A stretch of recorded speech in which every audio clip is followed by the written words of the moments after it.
يا من صليت بكل الأنبياء،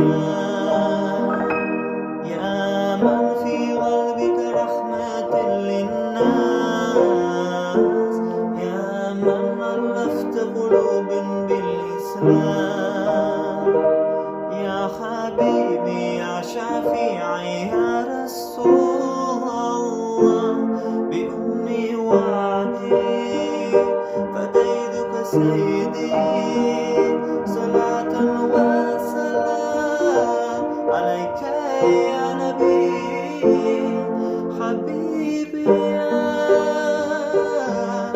محمد. أتيت بالسلام والهدى محمد، حبيبي يا محمد، يا رحمة للعالمين.